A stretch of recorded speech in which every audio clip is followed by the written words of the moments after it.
Good day, fellow captains, and welcome back to the channel.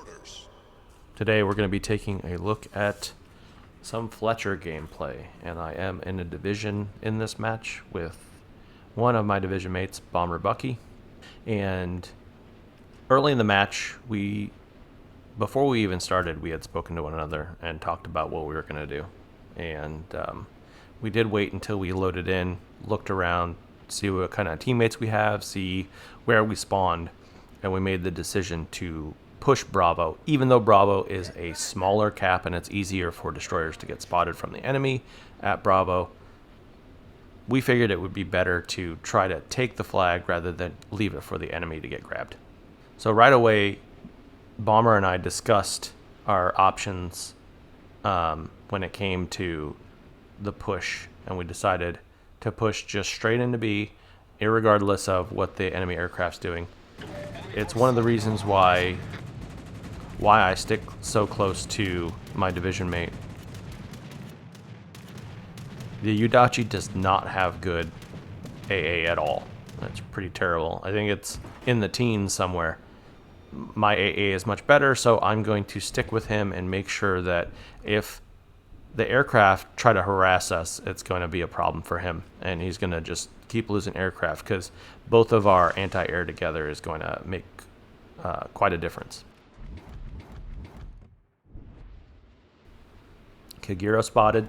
Start engaging him right away and just start tapping away at that health pool. The whole idea being we're trying to get rid of him. Now, he gets into his smoke screen. He ends up actually getting away, which was pretty disappointing. I think that smoke screen of his deserves some torps, though. At this point, he doesn't have the health pool to come back into the fight, especially versus a gunboat. Not to mention my division mate is right next to me, ready to add to my already ridiculous DPM. There's an enemy destroyer that just got dev struck by my division mate. Now, that wasn't the one in the middle. That was the torpedoes he sent to the right early in the match. I don't know, like a couple minutes in. So I send torps into the smoke that the Kagiro sent, because I know that people like to use smoke screens even if it's not their own in order to avoid fire. Well, it's also a torpedo magnet, so got some damage off of that, got a flood, works for me. Now, as long as the enemy is spotted and I'm in smoke, I'm going to engage, and as you can see with the rapid firing guns that I have, this boat is extremely fun to use.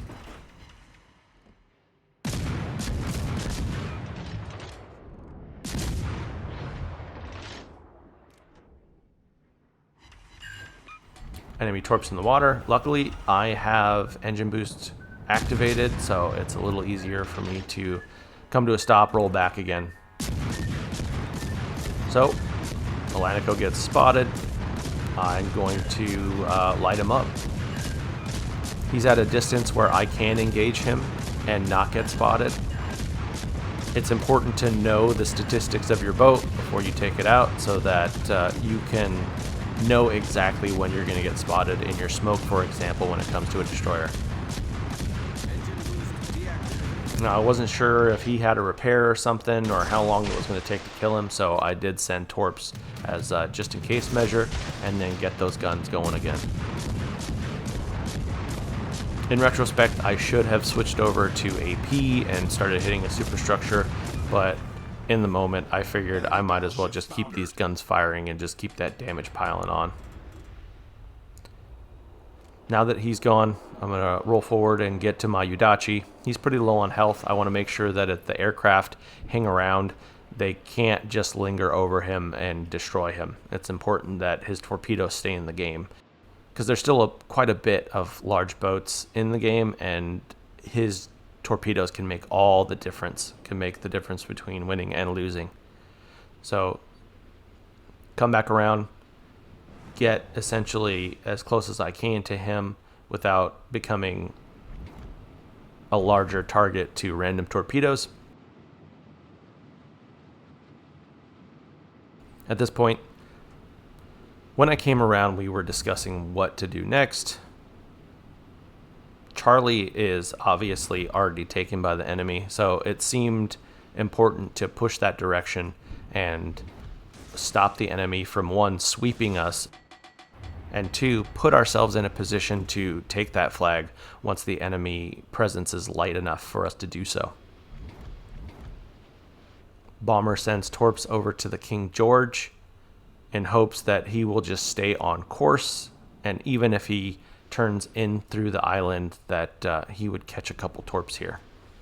I decided to stay quiet. We actually discussed this, and I told him I was just going to stay quiet so that the King George wouldn't be aware that those torps were there or that 2 destroyers were there.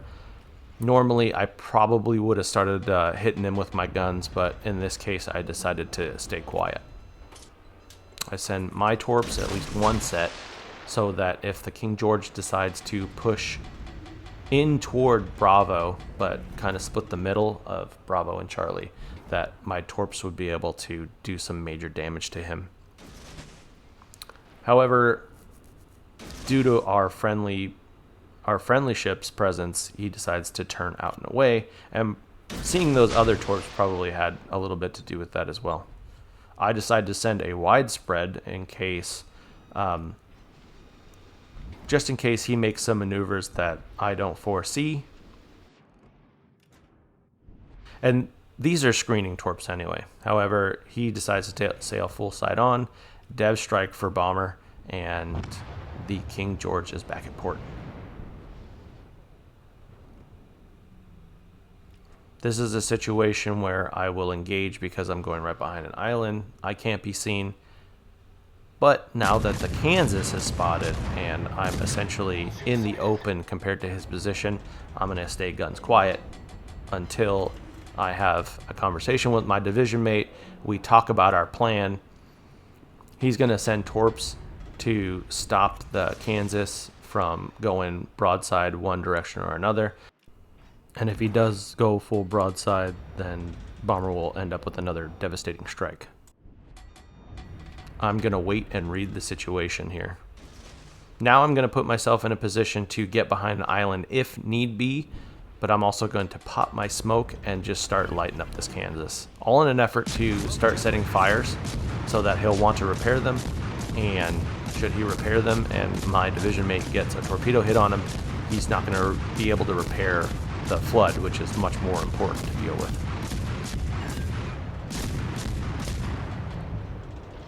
One set of torpedoes back, but I'm going to keep fire on him for a little bit longer. Wait until he commits to a turn one way or another.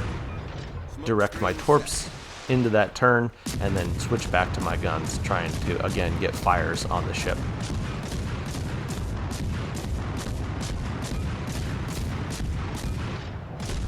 As you can see, I'm spreading out my fire, trying to get a fire on the nose where there was no fire, since he already had fire on his superstructure.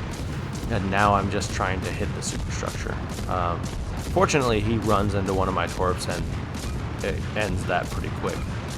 Now I'm going to switch fire over to the Boise. I am still in my smoke. I still have over a minute left to smoke. Bomber is spotting for me, so I'm going to continue to engage with my guns and just wither that Boise away. You're going to see he gets a little frustrated and he sends some shots into the smoke, but to no avail. He doesn't even touch me, and the Boise is going back to port. So this is what we had talked about when we first slid over towards Charlie's side. We had to deal with a couple of ships out here, but now that it's clear, we are going to push into Charlie and make it so the enemy is no longer capturing points, which is kind of the point of this game mode. You'd be amazed at the amount of players that would sail around the capture point and not even try to capture it. And I mean, they're just more interested in chasing ships that are kiting away from them and obviously kiting them out into the open. It's a problem with the community that I see on a daily basis and almost a gamely basis. Every game I see somebody chasing somebody off into the corner of the map because they are kill hungry. I don't understand it. You're going to get more points when you capture the objective rather than going and hunting after a kill that you probably are not going to get for 5 or 6 minutes. Now you can see that Kagero that we first spotted in the middle and we lit up with our guns, he's got no health left. He gets spotted, he doesn't have a chance to survive a shot from the enemy. And this is why keeping your guns on the enemy, even at a detriment to your own health pool, is extremely important. Making sure that your team has the advantage throughout the match. Now enemy aircraft coming back around to harass us. I think it's mostly in an effort to harass the Yadachi. He doesn't spot the Yadachi right away, so he spots me from a little bit further away, tries to take advantage of that. Easy dodge. And again, we're talking throughout this, you can't hear it in game. For whatever reason, the Xbox won't let me record while I'm talking to my division mate. But we have decided to essentially stick together as long as this aircraft is around. Now, I did warn my division mate that I was turning to the east side of that island that was in front of us, just so that he's aware that if he turned left, he was going to be away from my AA support. Now that the Lexington is spotted, you could see him cruising, trying to get to, I don't know, the Caribbean. I don't know where he's going, but truthfully, he's not going anywhere. Not with these guns firing at you. Not with these guns firing at you. I can see some aircraft coming in to try to do some damage to me. I'm not interested in giving him any more experience today, so I'm gonna dodge those really quick, get my guns back on, and I didn't get the kill, but hey, he gave me quite a bit of extra damage on the end of my match here.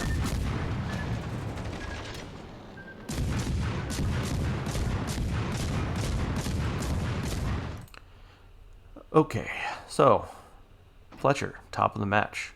Not bad at all. 3 kills. Yudachi got 2 kills. Both my division mate and I, top of the team.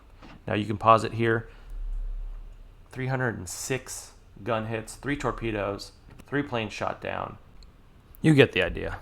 Fletcher is a tier 7 tiny beast. So let's jump on over to the commander and the ship stats. Okay. So for this video, I'm going to do things a little bit different. I'm going to actively look through the commander and record with my controller, so there might be some clicking and clacking in the background. So looking at the commander that I'm using for the Fletcher, looking at the base trait, waist knot. This base trait is so good, and I know that there's a lot of community members out there that I don't know why they're not looking into buying these commanders when they're available. Maybe they just don't want to spend money on a free-to-play game. I understand that. And, you know, there are free-to-play games out there that I've played and I haven't spent a dime on. But this is not one of them. I have definitely looked to grab commanders like Vincent Mordoff when they're available.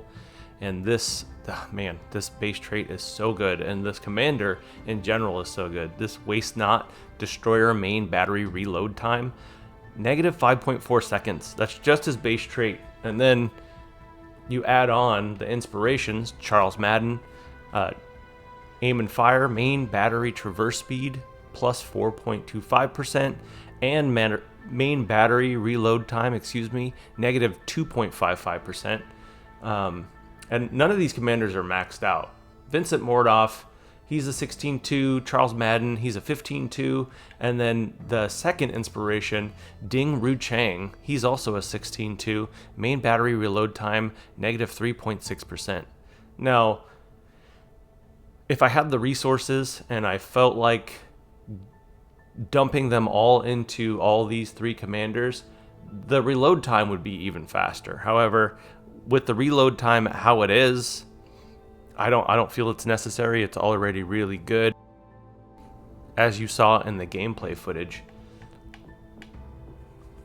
as far as the skills are concerned, Observant Rage, Destroyer main battery reload time, again, negative 0.5%, just adding on to the already ridiculous main battery reload time.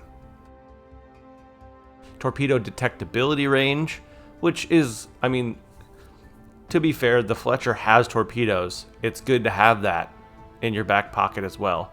However, I mean, the torpedoes for me, as far as the Fletcher's concerned, is just an afterthought. It's almost like a defense screen or a way for me to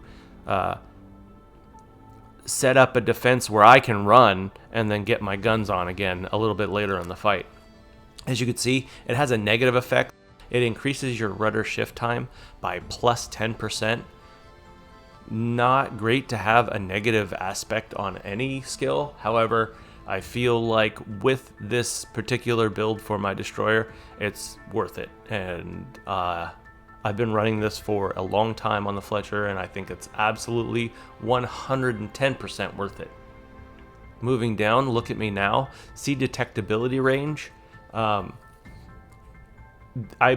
assuming that there could be an argument in the community where you would use mortar because you're increasing the shell damage that, it's a gunboat. You're using your guns a lot, increasing your damage by 13%, and also increasing your AP shell damage by 13% when light cruisers are full broadside to you. I'm assuming that could do a lot of damage.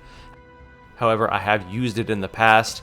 It increases your detectability, and I'm not willing to increase the detectability of the Fletcher because it already has a high detectability. At this tier, you're dealing with a lot of other destroyers that have a low detectability, and it just increases the time that you're detected and you haven't detected the enemy, and increases the chances that you're just going to get killed before you're able to engage your guns onto the enemy destroyer and get rid of them so you're not spotted. So for my build, for my particular taste, I'm going to stay with Look At Me Now. 1,000 cuts, destroyer main battery reload time, negative 6%, secondary reload time, which doesn't matter. However, the reason why is that destroyer main battery reload time. We're just stacking on to that and getting our reload time as low as possible.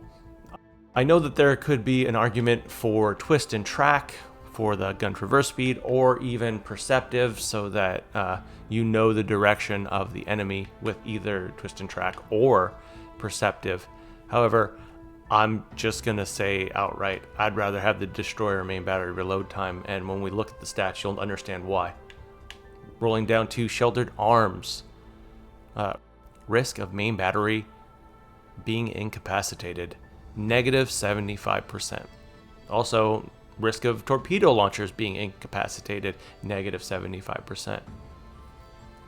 Now, I have had stuff get knocked out before. In my experience, more often than not, it's the torpedoes, which don't really matter. I rarely get my guns knocked out on the Fletcher during a game. It does happen from time to time, and usually it's a gun gets knocked out early in the game. Later on in the game, I'm engaging with the enemy. I get hit by like a battleship shell or something, and it knocks out my gun entirely, but it is pretty rare. And I know that if I were to pour more resources into Vincent Mordoff and I got his legendary level up, that would decrease even further. I mean, it would be like by 100%. So I don't know how the numbers work with the system, but I'm pretty sure that means your weapons would never be incapacitated.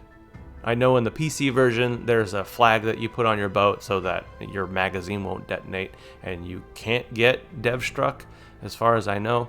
I don't know if it works the same way here. It's just something to consider.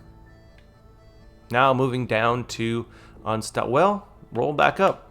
Going back up to Cloudy Days and Smoke on the Water.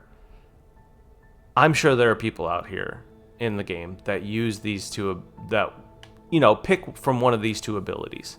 I am definitely not going to be one of them. You're never going to see me run my Fletcher or any other American destroyer with this commander with either of these abilities. To me, that's a wasted spot as far as having sheltered arms is concerned. If I'm taking off sheltered arms, I'm not playing the game right. Looking at unstoppable, I feel like this is a very important skill to have as far as a gunboat is concerned. I know that the argument could be made to use Leviathan to increase your maximum HP because you're going to be getting in gunfights, you're going to be getting hit. But one, it does decrease your maximum speed, and I want to be able to chase down other destroyers, catch them, and destroy them. It does increase your rudder shift time when you're engaged in close proximity with an enemy. I don't think it's necessary. Again, I'm going to go with unstoppable. I know that with destroyers, the engine gets knocked out pretty frequently. Now, you can see the special effect when an enemy is close.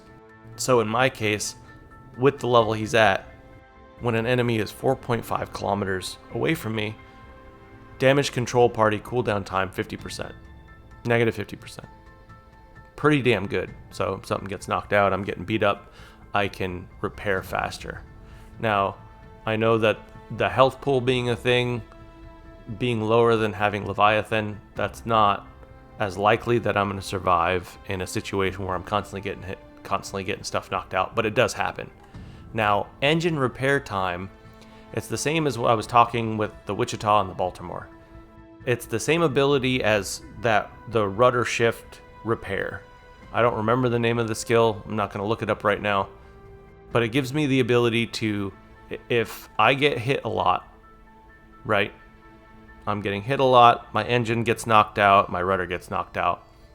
I repair it, and then some random shells come in. I'm in my smoke, random shells come in, hit me, knock my engine out again. So that's 5% faster that my engine will repair on its own. Also, you can see in this little bottom area under engine repair time, it says allows for reduced mobility with a disabled engine and or rudder. I can still use my engine when my engine's knocked out. It's so important, especially when I'm sitting in my smokescreen, I'm engaging in a gun battle with other destroyers. I destroy the enemy destroyer, they send torps, but my engine's knocked out. Well, guess what? I can still move back and forth, I can still turn. So I'm not going to sit there dead in the water and catch a torp because I can't maneuver and I can't repair it, because I already used my repair consumable. With this build, I have never been happier with a destroyer commander. Now, I'm not going to tell you what to do, but I will suggest that you build it the way I built it, use it for a game or two, use it for a handful of games, see what you think. Leave it down in the comments below how you did with this build. It's 100% worth it. And if you don't have Vincent Mordoff, wait until another event where he's available. I'm telling you, it is worth it. In my opinion, it is worth it. Now, if you're gonna have to spend money, you got rent due, you got a car payment to make, you got other stuff going on, absolutely do not buy it. Make sure that the main bills in your life are paid before you buy something like a commander in a free-to-play game.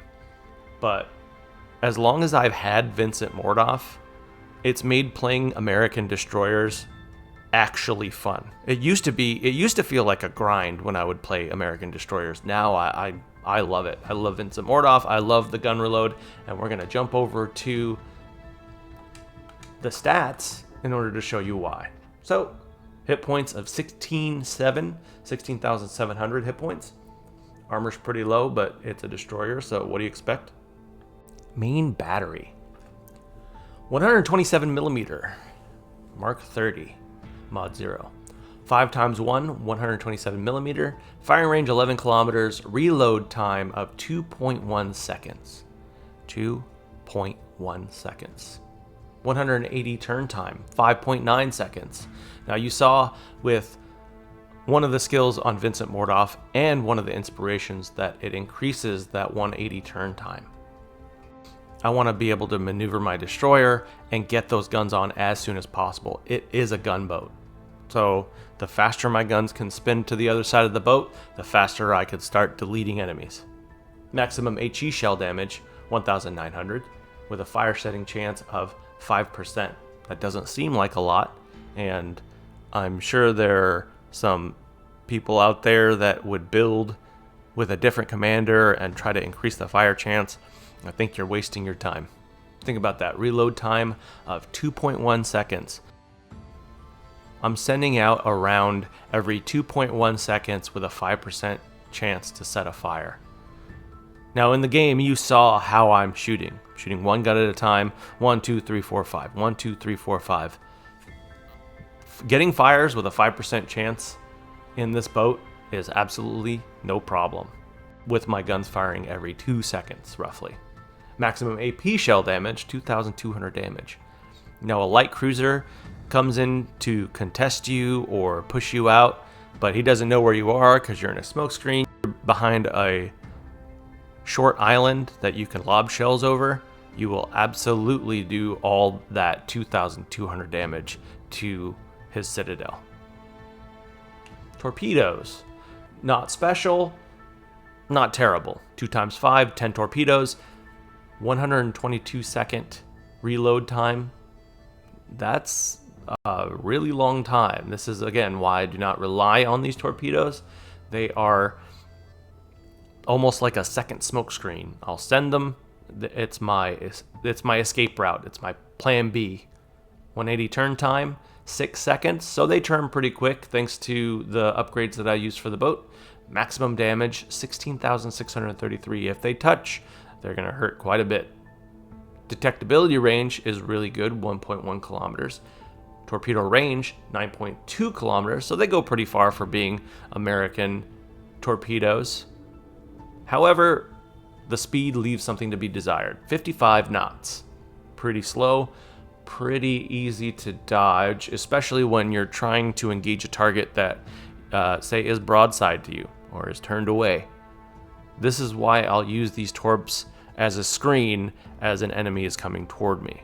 So their speed plus the speed of my torpedoes is increasing the rate at which they will meet. AA is decent. I will use it to cover friendlies that don't have great AA. Again, as you saw in the game you just watched, I use my AA to cover my friend who has just terrible AA. So our AA in tandem can get rid of those spotting aircraft a little bit faster. Maneuverability, 37.6 knots. Not super fast, but also not terribly slow. I can definitely get away with running from most cruisers and every battleship. However, there are a few cruisers out there that can definitely chase down the Fletcher. Turning circle is great at 560. Rudder shift time is pretty darn good at 2.7 seconds. Could be better, but that's not what we're building the ship for. It is a reload build. Okay, going over to concealment. Detectability by sea, 6 kilometers. So this is, again, why I'm running that concealment skill rather than the other skill. I want that concealment. I don't want to lose concealment because most Japanese destroyers out there are going to have roughly 5, even 4.8 kilometer detectability, which is going to be rough to deal with unless you have air support. But if you're pushing toward the enemy, you guys run into each other. Generally speaking, if you're running into an enemy destroyer and he is not ready to turn away from you, as in he's turned away from you, essentially he's broadside to you and ready to turn away. If he's aimed towards you and you guys engage, it's going to be really hard for him to break off, and chances are he's going to have to burn one of his smoke. And I mean, you're still going to spot him, you're still going to do quite a bit of damage with the reload time, and just getting rid of that enemy destroyer health pool, even a little bit, even not getting rid of him, is extremely important. So detectability after firing main guns, 11 kilometers. Detectability when the ship is on fire, 8 kilometers. So this is one of the reasons why I will use smoke all the time and I will use island cover. The detectability after firing main guns is 11 kilometers. That's roughly a cruiser. So you got to be careful when in open water and engaging with guns. You don't want to just shoot without having an exit plan or a way to get behind something. You're going to want to look around, check your surroundings, check your map before you just start shooting your guns. And oftentimes, while I'm shooting my guns and engaging with an enemy, I will either look at the map or I'll do the overview camera and I'll look around. Guaranteed detectability 2 kilometers. That goes for just about any ship. Detectability while firing in smoke, 2.6 kilometers. Now, that 2.6 kilometers while firing in smoke, super important. You gotta pay attention to the ship that you're shooting at, especially ships that are pushing towards you in a capture area. Just be mindful of the distance they are from you and have your escape plan. Again, this is why I save my torpedoes. Okay, let's look at upgrades. So, aiming systems mod 1. Though the only 2 that matter are the main battery dispersion and torpedo launcher traverse speed. I like having the traverse speed so I can get those torpedo launchers turned quickly if something sneaks up on me or comes around an island.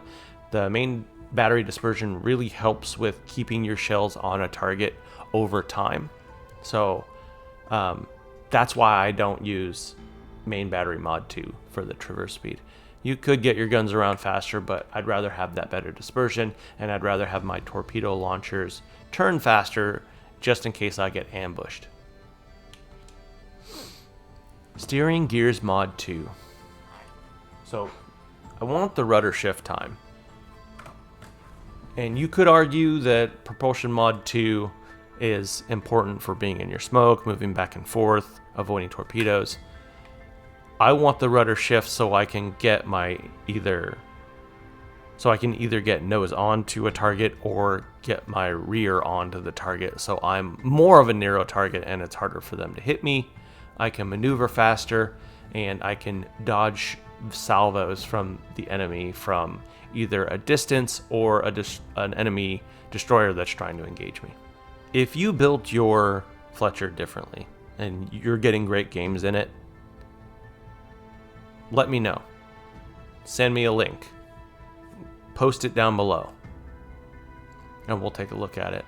But right now I have nothing but good games with this build that I have now, so yeah, I don't see a reason to change it to the propulsion mod. I could see where that would benefit you though. Moving over to the third upgrade, Concealment System Mod 1. So detectability down by 10%, incoming fire dispersion plus 5%. I like this mod because it makes it harder to see the Fletcher. Fletcher's already easy to see, so this just makes it a little bit harder for the enemy to see your destroyer when it comes to engaging. Incoming fire dispersion, that definitely helps on top of the paint that you're using, so that's roughly 9%, almost 10% that of incoming fire dispersion. If you don't use any of these things and the enemy is using an anti-dispersion mod, so they're improving their dispersion, they're improving their shell grouping, it's going to be an early game for you and you're going to go back to port probably pretty quick. I don't use steering gear mod 3. I know you definitely could. You could turn faster. You could probably be pretty agile, but yeah, I'd rather have that concealment because I'd rather not get spotted at 6.3, 6.5 kilometers. And for the last one, main battery mod 3. Main battery reload time, negative 10%.